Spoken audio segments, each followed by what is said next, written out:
After Mukul Roy's Gharwapsi, speculations are rife that more TMC turncoats are going to be following suit. This after BJP leader Rajiv Banerjee held a meeting with the TMC State Secretary Kunal Ghosh on Saturday.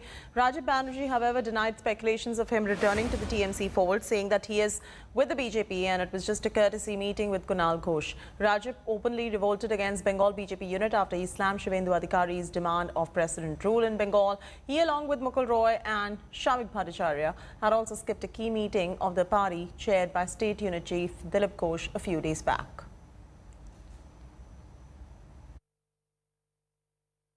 देखिए, मैं आज कोई राजनीति का बात करने नहीं आया। एक दोस्त के नाते, एक दादा के नाते, एक मित्रों के नाते आए थे। इससे ज्यादा और कुछ नहीं। मेरा बहुत दिन का मित्र कम मेरा एक दादा है, कुणाल जी, जिसका साथ मेरा कई साल से संबंध है। आज से नहीं, कई साल से संबंध।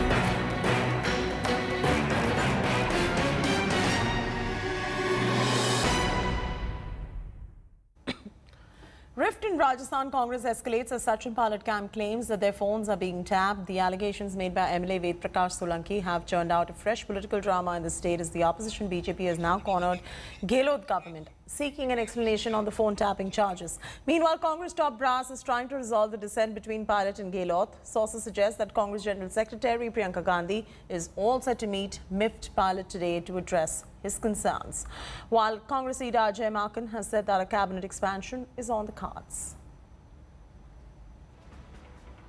एक अघोषित किस्म का आपातकाल प्रदेश में लगा दिखता है कि हर तरफ सेंसरशिप दिखती है, शंका दिखती है। बजाय प्रबंधन के ये सरकार जासूसी और फोन टैपिंग जैसी बात करती है। तो मेरा प्रश्न सीधा सीधा ये है कि ये वो विधायक कौन है?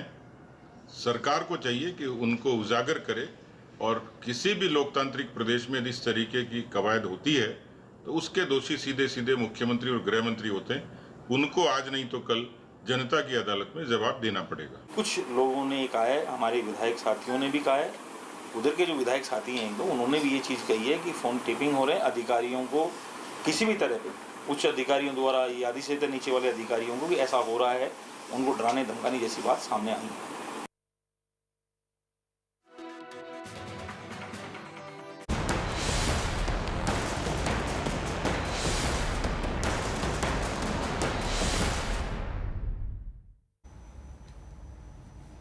Senior Congress leader Digvijay Singh has stirred a hornet's nest by saying that the Congress party is going to certainly have a relook at Article 370 to Clubhouse chat.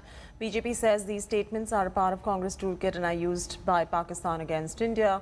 The Congress has distanced itself from Digvijay Singh's statement. Digvijay, in hitting back at his detractors, said that illiterate people do not perhaps understand the difference between shall and consider. Our political bureau with this report. आप तो रातों रात सारे नियम कानून कायदे को सारे उल्लंघन करके एक स्टेट को दो टुकड़े करके यूनियन टेरिटरी बना दिया। कौन सा नियम तोड़ा है वो बता दे, मैं उसका उत्तर दूंगा। वो तो इस तरह से जनरल बात नहीं हो सकती। ठीक है, लेकिन आप भी यूनाइटेड नेशंस की मॉनिटरिंग लोग करते हैं। वहाँ यूनाइटेड नेशन मॉनिटरिंग करते हैं 1948 से। साहब इतना स्पष्ट कर दे कि कांग्रेस पार्टी का स्टैंड है कि कश्मीर यूनाइटेड नेशन मॉनिटर कर सकता है। इतना स्पष्ट कर दे एक बार। कोई डिस्टर्बेंस मेरा ये जानना, मैं शंका में हूं। This was 2019 August. Heated showdown in Parliament when the Modi government decided to scrap Article 370 that accorded special status to Jammu and Kashmir, a long-standing promise of the BJP. Nearly 2 years later, politics of the historic decision has reignited, with the BJP releasing an audio clip claiming it features senior Congress leader Digvijay Singh in conversation with a Pakistani journalist. In the Clubhouse chat audio, Digvijay is heard saying that the Congress will have a relook on the decision to revoke Article 370 when it comes to power. The decision of revoking Article 370 and reducing the statehood of J&K is extremely, I would say, sad decision, and the Congress party would certainly have to have a relook on this issue. BJP went all guns blazing against the former Madhya Pradesh Chief Minister and close aide of the Gandhis, claiming that this isn't the first time that the Congress has taken an anti-India stand. highlighting this speech made in Parliament by the leader of opposition Adhir Ranjan Chaudhary on Article 370. 1948 में जहां United Nations की monitoring हो रहे हैं वो क्या internal मामला है? नंबर 1। शिमला एग्रीमेंट, लाहौर समझौता हम लोग किए थे, वो क्या इंटरनल मामला थे? ये bilateral.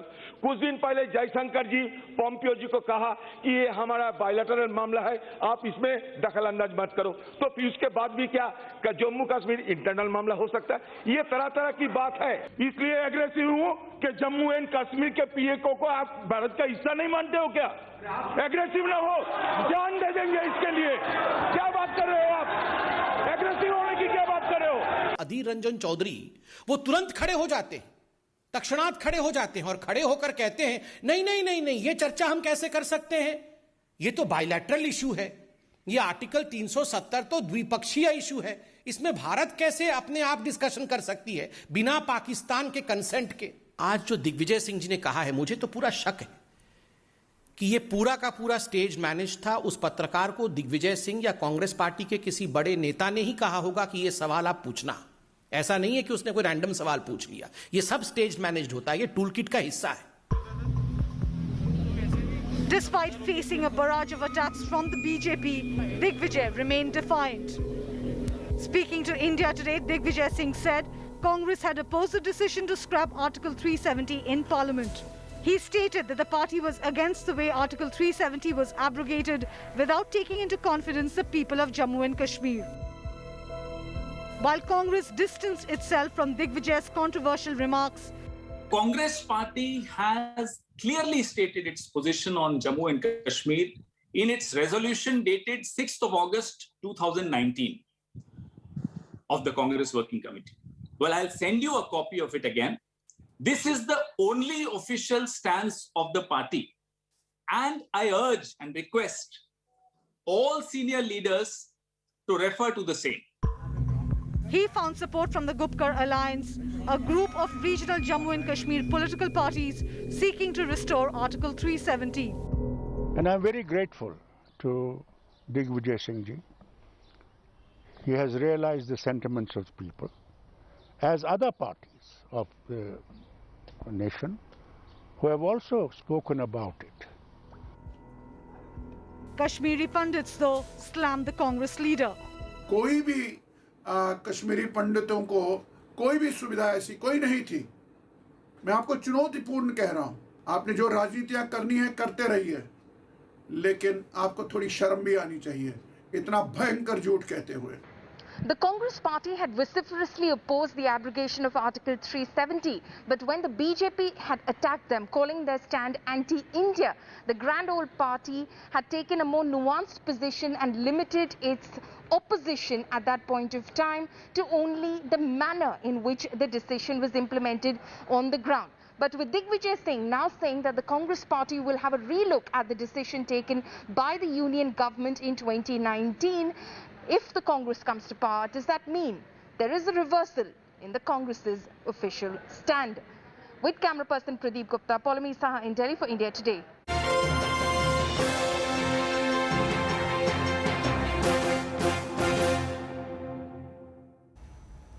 Is Union Cabinet reshuffle on the cards? Well, Prime Minister's marathon meeting with Amit Shah and JP Nadda on Friday at 7 Lok Kalyan Marg has triggered a speculation of a possible reshake. Prime Minister also held meetings with several cabinet ministers over the last few days and assessed their ministry's performance. Here's our report.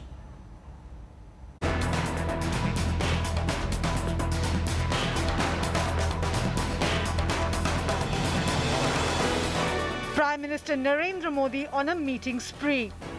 High-level meets with cabinet ministers. Work of more than 15 ministries have been reviewed. All this in just the last few days, prompting speculation of a possible cabinet reshuffle. Highly placed sources have told India Today that the Union Cabinet Rejig is likely soon. Prime Minister Modi, in fact, met with Home Minister Amit Shah and BJP Chief JP Nadda on Friday evening. According to sources, PM has reviewed the work of over 15 ministries, including that of Agriculture, Rural Development, Petroleum and Railways. Prime Minister is meeting with cabinet leaders in batches since the last 4 days, with JP Nadda being present for all the meetings. According to reports, ministers presented their report cards along with a future roadmap of their respective ministries. The frequent meetings between Prime Minister Narendra Modi and BJP party President JP Nadda as well as his colleagues in the Union Council of Ministers over the last few days has in fact fueled speculation of a soon to happen cabinet rejig. It is possibly aimed at unburdening some of his colleagues of the ministries, the handful of ministries that they have currently on their plate, as well as inducting those who've been waiting in the wings for a while of course keeping an eye on the election-bound states of 2022. With BJP gearing up for the crucial Uttar Pradesh polls next year, the possible rejig may have fair representation from UP to bolster its equation. This even as Home Minister Amit Shah met with party allies from Uttar Pradesh, including Apna Dal's Anupriya Patel, who was a minister in the first Modi government. BJP Chief JP Nadda also held a meeting with the party general secretaries where their COVID relief work and performance in the recent assembly polls were reviewed. Modi government has not made any changes to its cabinet since forming the government for the second time in May of 2019. But will all that change with an eye on 2022 when 7 states go to polls? With Paulami Saha in Delhi, Bureau Report, India Today.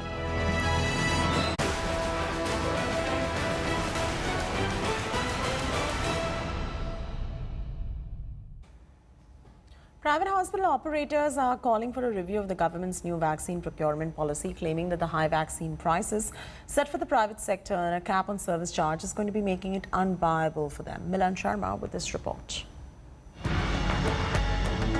This first drive-through vaccination center in Delhi was inaugurated to vaccinate Delhi's population.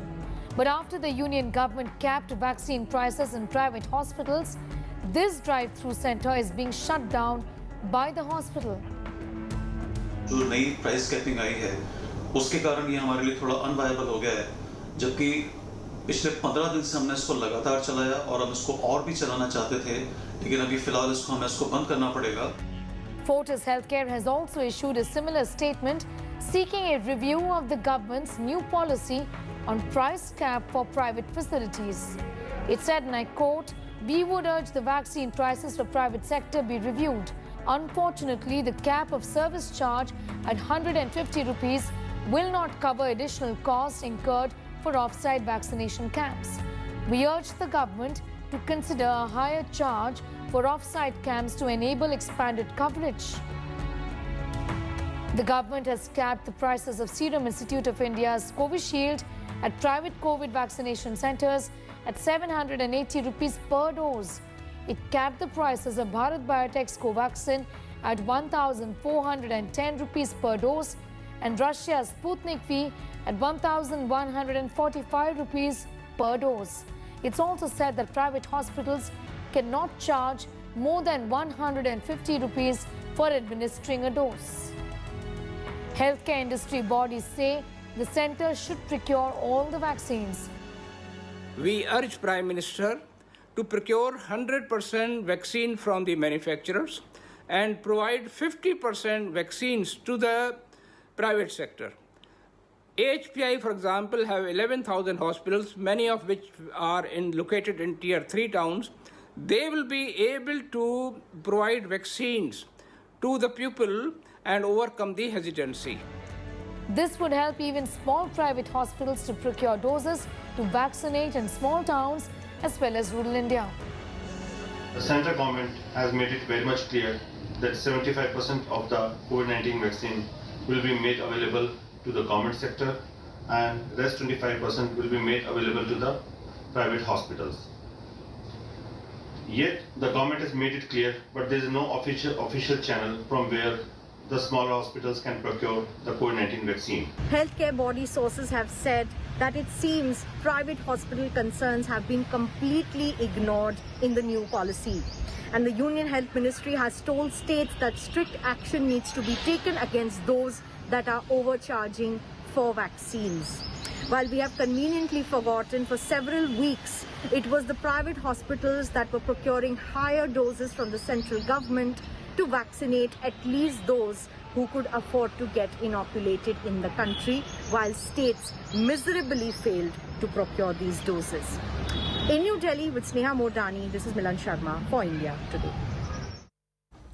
Makalnidhi Mayam Kamal Hassan has demanded release of a convict in ex-Prime Minister Rajiv Gandhi's assassination case. Kamal lended support to an ongoing social media campaign started by AG Pirari Valan, one of the 7 convicts in the assassination. In a tweet, Kamal said that Arputham Ammal, the mother of Pirari Valan, has knocked on the doors of the world to rescue her son. He continued, and I quote, "When are we going to wipe away the 30-year-old tears of Arutham Ammal, who spent every minute of hers to get her son Perivalan released?" Unquote. Several celebrities and activists have also lended support to the campaign seeking release of the convict. The ruling DMK and opposition AIA-DMK have also been demanding convicts' release. In February this year, AIA-DMK government made a recommendation to the state governor for the release of 7 convicts. The governor passed the matter to President Kovind, who's yet to decide on the convicts' release. In Madurai, stray animals are starving amidst a lockdown in the state, with temples that are closed for over a month. Monkeys who are dependent on the temple for their food are now wandering about the deserted premises. 10 fruit vendors from the city have chipped in to feed over 1,000 monkeys. Take a look at this Good News report. Lockdown has been hard not only for humans but also for animals. So fruit vendors in Madurai in Tamil Nadu decided to step in and help 1,000-odd hungry monkeys at a temple. The famous Thiruparankundaram Murugan temple in Madurai has been lying deserted for the past 1 month due to the lockdown.